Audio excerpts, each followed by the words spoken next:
Hi, this is Brett from PM Squared Consulting. This video takes you for the journey through how an IT function used OKRs to prove to their internal and external customers the value that they provided.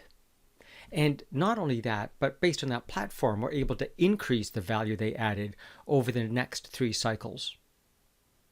This is the first of a 2-part. The second part, I'm going to go into how they use the same instrument to prioritize their projects in a strategic way.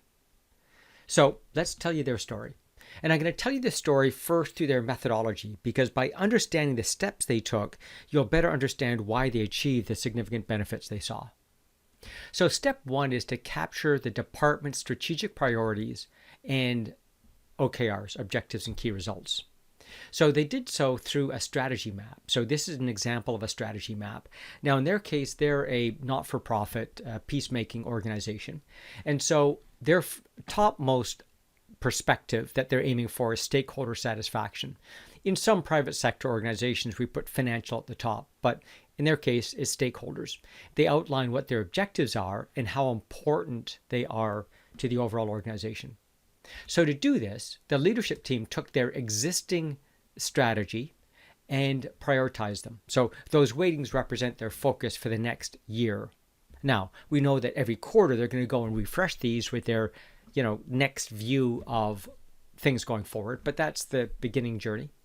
And then they attach their existing budgets, their commitments they've made to internal customers, stakeholders, the board, etc.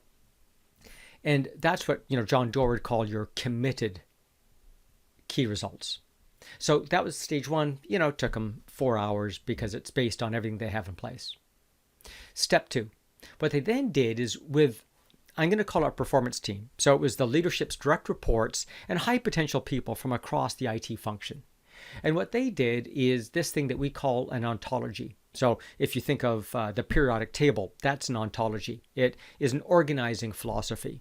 The organizing philosophy for your organization is those strategic objectives, and across the top, your core processes, right? You do these processes in aid of strategic success.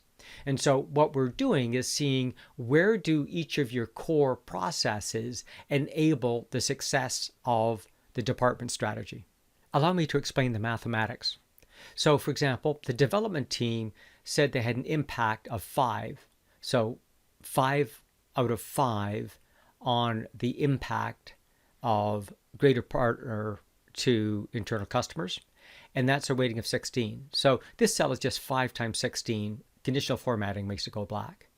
They have an impact of 3 out of 5 on work in the best interest of the organization. 3 times 9, 27, that becomes dark gray. And here they also have an impact of 3 out of 5 on digital transformation. 3 times 5 is 15, so that's light gray. So these cells are conditionally formatted based on how many strategy points are at play. And wherever there's a black, that means that's a critical performance node. The organization has to be outstanding at doing that activity in order to achieve strategic success. So for us, what this allows us to do is to sort out where the development team needs to set up their OKRs, right? There's no point in having an OKR in these white squares, or even the light gray ones, and possibly even the dark gray ones. So research, they've got 2 OKRs, support has 4, and so forth. So this allows the organization to see where they connect up to strategic success. Now, it also allows us to see what are the natural cross-functional work teams. So for example, if I'm working on stakeholder satisfaction, I'd need to make sure I have someone in that team from support, someone from consulting, someone from risk management, security, and culture. So now we can begin to see what those cross-functional OKRs are, and we'll express them later by either having a shared objective, a shared key result, or aggregate key results that contribute to overall success. Now, there's other benefits to this. You can use this for sorting out the organization design, sorting out role clarity through something like RACI. But our objective is to use this to inform how we build objectives and key results. Now, this is super important because now this means that we know the development team is working on the right things. And if IT leadership gets together and throttles back on S1, it changes that from 16 to 5, these blacks go away. and moves this 5 from 5 up to 16, in other words, I'm now focusing more on digital transformation, these turn black. In other words, as leadership changes a strategy, the organization can respond to that and in alignment. So this becomes agile for the IT function. Literally in a week, we can shift the organization's strategy from one direction to another. And this organization's found that super useful this year with COVID.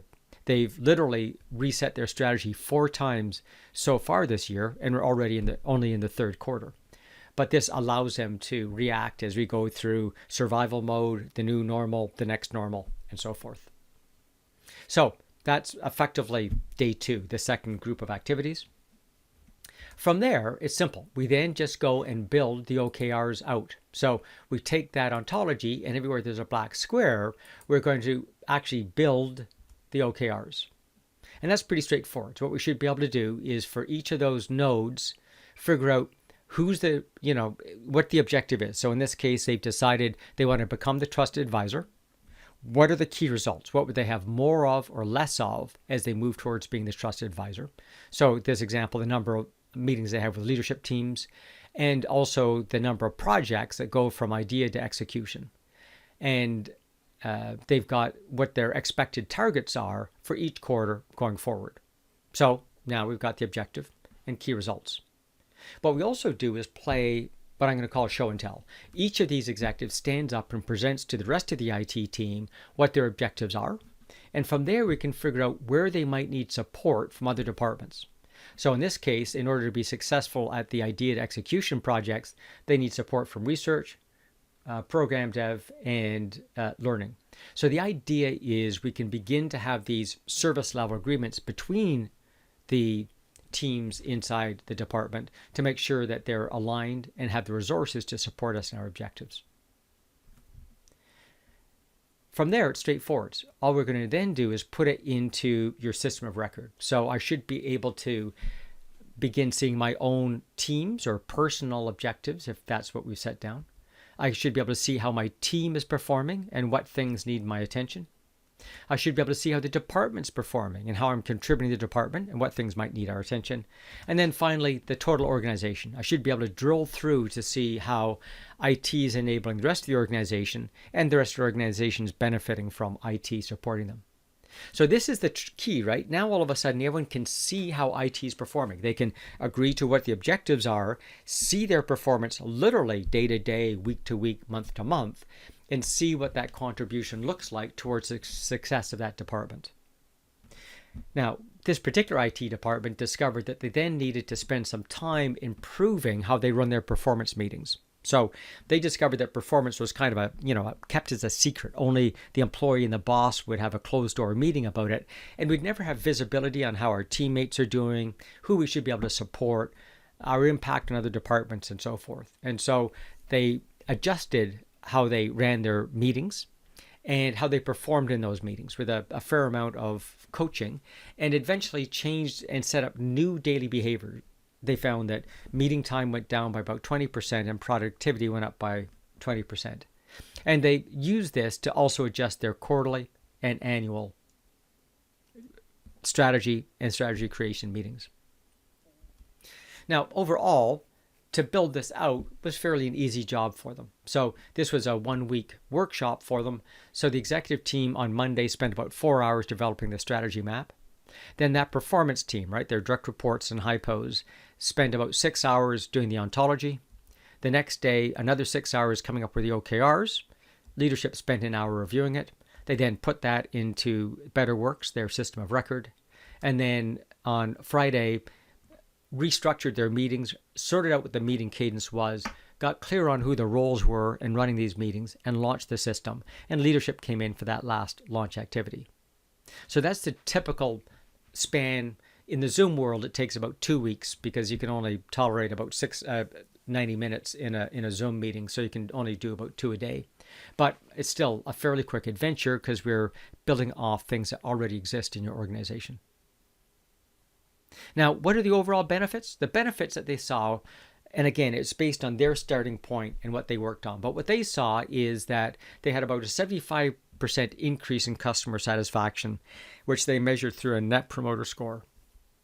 They had about a 20% reduction in the average cycle time for any one of their projects. They found that they were far more on time, and at the same time, they bled a huge amount out of their project costs. They also saw many more ideas coming from the teams. People understood their purpose, could see their progress, and that unleashed a bunch of creativity. They also found that they got to the minimal viable product for most of their deliverables much faster than they had before. And those products themselves were faster to revenue. In other words, we got past MVP into the market much faster. And then finally, we saw a significant increase in employee engagement, which had the knock-on benefits of making it easier, a higher retention rate, easier to hire on new employees, and so forth. Now, as they say, results vary by organization, but these are not atypical of what we've seen in other IT functions. So there's a quick journey. There's a second video that explains how they use the same methodology to begin to prioritize their projects. So stay tuned.